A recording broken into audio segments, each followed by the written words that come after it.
অর্থাৎ সমীকরণটি এই হলো যে ক্রয় মূল্য ইজিক্যাল টু বিক্রয় মূল্য প্লাস ক্ষতি।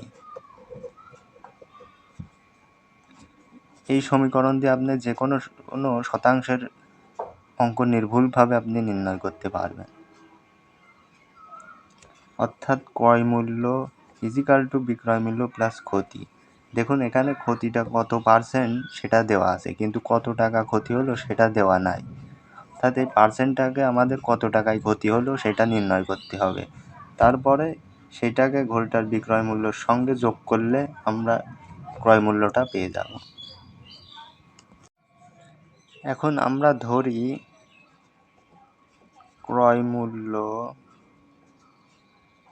সমান সমান ক, আর বিক্রয় মূল্য দেওয়া আছে কত, 560 টাকা। অর্থাৎ আমরা এখন এইটাকে সমীকরণে বসাবো। ক্রয় মূল্য ইজিক্যাল টু ক এবং বিক্রয় মূল্য ইজিক্যাল টু 560 প্লাস ক্ষতি কত হয়েছিল 20%, অর্থাৎ ক্রয় মূল্য এর 20%। সুতরাং ক্রয় মূল্য এর 20%, 20/100। তাহলে এবার কটাকে এইদিকে নিয়ে আসলাম। এখন আমি আপনাদেরকে একটি জিনিস বোঝাই যে ক্ষতিটা কত, 20% ক্ষতি। এটা কিন্তু টাকায় দেওয়া নাই। যদি টাকায় দেওয়া থাকতো ধরেন তাহলে ক্রয় মূল্য হতো ক্রয় মূল্য ইজিক্যাল টু 560, অর্থাৎ বিক্রয় মূল্য যোগ 20, এত 580 টাকা হইতো। কিন্তু এখানে দেখুন এটা 20% দেওয়া আছে। 20% দেওয়ার ফলে সেটাকে আমাদের শতাংশে কনভার্ট করতে হবে। সুতরাং 20% বলতে কি বোঝায়, ক্রয় মূল্য এর 20% ক্ষতি হয়েছে, অর্থাৎ ক্রয় মূল্য এর 20% বলতে 20/100। সুতরাং এইটা আমরা যদি বিক্রয় মূল্যের সঙ্গে যোগ করি তাহলে সেখানে ক্রয় মূল্যটা পাওয়া যাবে।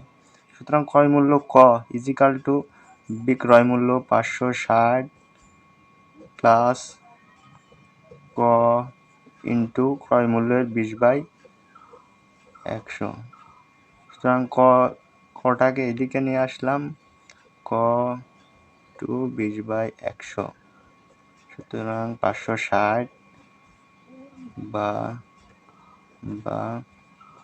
তাহলে এখানে ক যদি কমন নেই, 20/100 ইজিক্যাল টু 560 বা ক ইন্টু 100 মাইনাস 20/100 560 বা ক ইন্টু 80/100 ইজিক্যাল টু 560 বা ক ইজিক্যাল টু 560।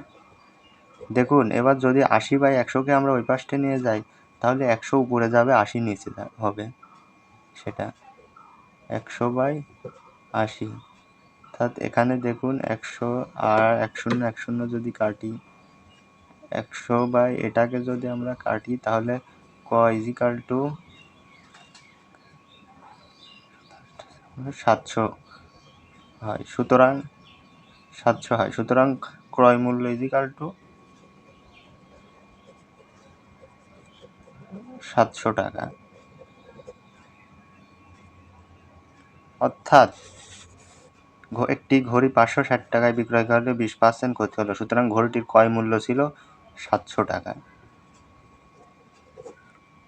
আপনারা এই ধরনের জাতীয় অঙ্কগুলাকে এই সমীকরণের মাধ্যমে খুব সহজেই সমাধান করতে পারবেন।